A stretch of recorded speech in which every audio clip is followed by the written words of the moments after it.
Hola, mi nombre es Alejo, soy docente de la materia Pensamiento Computacional y hoy vamos a ver un poco de manejo de errores. Lo que vamos a ver es por qué ocurren los errores, qué es la validación de ingresos, excepciones, try y except para manejar excepciones, otras cláusulas relacionadas y la palabra reservada paz. Bien, ¿por qué ocurren errores? Quizás la respuesta no les guste mucho, pero porque sí. Los errores ocurren siempre en el desarrollo de software, es parte de la disciplina, tanto así que hay áreas del desarrollo de software dedicadas al manejo de errores y a la validación. Puede tener orígenes varios, por eso es que ocurren, pueden ser input del usuario, alguien que tenía que ingresar un dato y lo ingresó de forma incorrecta. Pueden ser errores introducidos por nosotros mismos en nuestro código, porque no nos dimos cuenta y programamos algo mal e introducimos un error. Y para que entiendan por qué siempre ocurre, también pueden ser por situaciones externas. Quizás mi programa se necesita comunicar con otro servicio y ese servicio no está disponible y entonces es un error que yo tengo que manejar. Obviamente son cosas más extremas que exceden a lo que vemos en la materia, pero es importante para entender que debemos siempre estar preparados a que ocurran errores. ¿Y qué podemos hacer con los errores? Podemos, por un lado, mitigarlos, por eso está la validación de ingresos, podemos hacer lo posible para que esos errores no ocurran, o al menos no de forma inesperada, y también podemos responder ante ellos, o sea, cambiar el flujo del programa o lo que hacemos nosotros cuando ocurren. La validación de ingresos es lo que nosotros tenemos que hacer cuando recibimos input del usuario. Es muy común en los programas que vamos a ver en las materias y en los programas que van a desarrollar que ustedes necesiten cierta información de parte del usuario y para eso se la van a pedir. Y eso trae consigo cierto riesgo de que el usuario ingrese mal por desconocimiento, por descuido, incluso a veces de forma malintencionada se ingresen valores que no corresponden y nuestro programa no debería fallar ante eso. Entonces, veamos acá el ejemplo. Yo le estoy pidiendo al usuario un número y luego quiero convertir ese número a int, que es el tipo de dato en Python que representa un número. Pero, como vemos abajo, si el usuario ingresa un hola, eso es un texto, no se puede convertir a un número y de repente tengo un error. Obviamente este ejemplo es un poco extremo, es raro que ocurra, pero puede pasar que el usuario leyó mal la instrucción o apretó Enter muy rápido y mandó una cadena vacía y eso tampoco se puede convertir a número, entonces son cosas que pueden pasar. Entonces ahora nos surgen algunas preguntas. ¿Cuántas validaciones debo hacer? Y ahí nos regimos por dos reglas. Una es, debo limitar las validaciones por las que puedo hacer. Por ejemplo, yo puedo validar que un número es un entero, puedo validar que un número es menor a tal valor, pero puede pasar que requiera pedirle al usuario que ingrese un número de teléfono y ahí podría validar el largo, podría validar que todos sus dígitos son numéricos, pero quizás no puedo validar, al menos con las herramientas que vemos en esta materia, que sea un número de teléfono real. Entonces, ahí ya me encuentro con una limitación en la que por ahí no tendría que gastar tiempo o costo o investigación en validar si el número de teléfono es real. Ya validé que más o menos cumple las reglas de un número de teléfono, por ahí con eso es suficiente. Lo otro que tenemos que evaluar es si es conveniente, o sea, si la relación costo-beneficio de hacer una validación tiene sentido. Por ejemplo, le pido al usuario un nombre.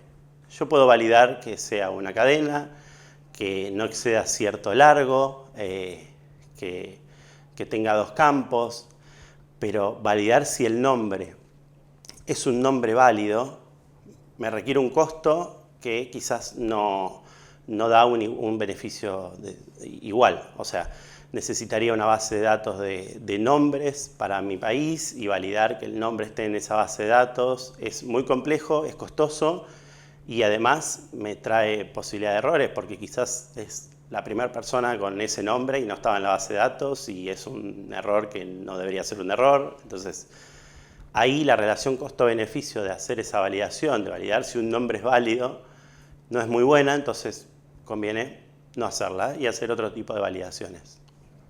Y la otra pregunta es, ¿qué pasa si el ingreso no es correcto? Si el ingreso no es correcto, ahí es donde yo puedo validarlo. Por ejemplo, acá vemos que yo le estoy pidiendo al usuario un número par. Ahí lo que estoy haciendo es convertir el ingreso del usuario en un entero y luego estoy chequeando que sea positivo y que sea divisible por 2. Por lo tanto, es un número par. Y lo pido dentro de un while porque lo que nosotros buscamos, si nuestro programa depende, el flujo de nuestro programa depende de que el número ingresado por el usuario sea par, nosotros no queremos fallar y cortar la ejecución. Lo que buscamos es continuar pidiéndole al usuario que ingrese un número par hasta que lo ingrese. Quizás ahí podríamos agregar un mensaje más informativo para el usuario para decirle el número que ingresaste no es par, por favor ingrese un número nuevo. Pero la idea es que no cortemos la ejecución y ni tampoco que sigamos la ejecución como si hubiera ingresado un número par. Si nosotros necesitamos un número par, lo seguimos pidiendo hasta que el usuario ingresa eso. Y entonces, la nueva pregunta es, viendo este código, ¿qué pasa si aparece un error distinto? No es que el usuario ingresó un número impar, sino que ingresó un hola, como habíamos visto antes. Ahí es donde surgen las excepciones. Las excepciones son objetos de Python que representan errores. Hay muchos tipos, acá nombro un par, index error, cuando quiero acceder a un índice de una secuencia que no está en esa secuencia. Por ejemplo, tengo una lista de largo 3 y quiero acceder a la posición 5. Y otro ejemplo es el name error, que esto seguramente les habrá pasado escribiendo sus primeros códigos, que escriben mal una variable y hacen referencia a una variable que no existe y les aparece este cartelito como ven acá, que dice name error, el nombre, la variable par no está definida. Son tipos de errores, hay un montón, Python tiene muchísimos y nosotros podemos crear las nuestras, no lo vamos a ver en la materia, pero es algo que es posible para dar un manejo más personalizado de los errores que pueden ocurrir en nuestro programa. Ahora, ¿qué pasa si se lanza una excepción? Habíamos visto, pido un número y me ingresan un hola. Eso va a lanzar un value error. Entonces, lo que hacemos es usar la cláusula try except, que son dos bloques de código. Uno es el try, que es mi código normal, que puede fallar, pero toda la ejecución normal que va a hacer mi código si no falla. Y después la cláusula except, que es qué va a hacer mi programa cuando el código falla, o si el código falla. Entonces, si no hay un error, veamos el ejemplo, ¿no? Se pide un número al usuario y después se convierte a int. Si no hay un error, la secuencia es pido, convierto a int, imprimo, tu número es y el número. Si hay un error, normalmente va a surgir en la línea donde yo convierto el número a un entero, porque me ingresaron un hola, una cadena. Ahí Python va a saltar a la cláusula except y va a imprimir el valor ingresado no es válido. Es importante recordar que siempre que no ocurra la excepción, el bloque try se ejecuta por completo y el bloque except no se ejecuta. Y luego sigue el resto del programa. ¿Qué pasa ahora si hay varias excepciones, ¿no? Porque dijimos que había muchos tipos. El value error, cuando me ingresan algo que no es un número, por ejemplo, es un ejemplo, pero también podemos dividir por 0 y es un zero division error. Podemos tener un name error porque hacemos referencia a una variable que no existe. Pueden haber un montón. Entonces, yo ahí lo que puedo hacer es, si mi código puede lanzar múltiples errores, lo primero que puedo hacer es no atajar nada en particular, dejar un except a secas que va a atajar todo. Esto, si bien es útil quizás para desarrollo, no es una muy buena práctica porque no estoy diferenciando el comportamiento de mi programa según lo que haya fallado. También lo que puede pasar es que atajemos ambas, pero actuemos de la misma forma. Fíjense el segundo ejemplo. Atajamos un value error y un zero division error. O sea, si no me ingresan un número o después, bueno, ahí estoy dividiendo por 0 a propósito, pero después al dividir por 0 es otro tipo de error. Los dos los atajo de la misma forma y imprimo dato inválido. Ahora lo que yo podría hacer es diferenciar cómo mi programa reacciona a esos errores. Por un lado, agarro el value error, que significa que no me ingresaron un número. Imprimo debe ser un número entero. Y por otro lado, si me ingresaron un 0, haciendo que termine dividiendo por 0, imprimo no dividir por 0. Entonces mi programa ahora sigue atajando las dos excepciones, pero responde de forma distinta. Es más agradable para el usuario estos dos mensajes diferenciados, es más útil para mí para poder responder de distinta forma. Bien, y otras cláusulas relacionadas con el manejo de errores son raise, por un lado, que lo que nos permite es lanzar un error. Esto nuevamente va a ser muy útil cuando nosotros tengamos quizás nuestras propias excepciones y querramos que el programa aguas arriba se comporte de cierta manera porque pasó algo. No sé, estoy programando una calculadora y me falló y entonces quiero mandar un error de calculadora no disponible y entonces yo levanto esa excepción para que alguien más arriba de la ejecución que falló lo pueda atajar de forma personalizada. También está la cláusula else, que lo que hace es ejecutar código si el programa no falló. Ya hablamos de que todo el código que está dentro del bloque try se ejecuta siempre.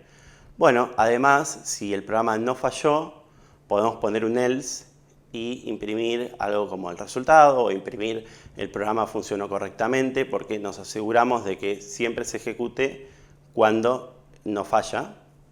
Y por último está finally, que es muy útil cuando por ahí uno está manejando archivos, porque lo que nos permite es ejecutar código sin importar si el programa falló o no. Entonces vemos acá que hay un print que dice fin del intento. Ese print se va a imprimir siempre. No importa si el usuario ingresó un número no válido o si el usuario ingresó un 0, siempre se va a imprimir fin del intento. Sin embargo, otro print como resultado solo se va a imprimir si el usuario ingresó todo bien y los print de errores solo se van a imprimir si el programa falló. Y por último, un extra, veamos lo que es la palabra pass. Es una palabra reservada, significa o sirve en realidad para dejar un bloque de código sin lógica. Normalmente, si nosotros hacemos lo que se ve en el código, except value error, sin el pass, lo dejamos vacío, Python falla porque espera que cada bloque de código tenga código adentro. Entonces, al dejar un pass, lo que nos permite es decir, si el usuario acá no ingresa un número, no pasa nada, sigamos. O también me puede servir para cuando yo estoy desarrollando y sé que el usuario ahí me puede ingresar algo que no es un número, pero todavía no sé cómo reaccionar ante eso. Porque por ahí ahora estoy enfocado en desarrollar otra lógica. Entonces, dejo un pass sabiendo que dejé todo preparado para manejarlo después y sigo mi desarrollo con otra cosa y luego volveré a ese manejo. Es algo útil para desarrollo. No es recomendable dejar bloques pass por todos lados, sino que la idea es que sea bien específico en el caso de que yo esté seguro que si sucede ese error, no pasa nada. Bien, esto fue todo de manejo de errores. Muchas gracias, espero que les haya servido la clase.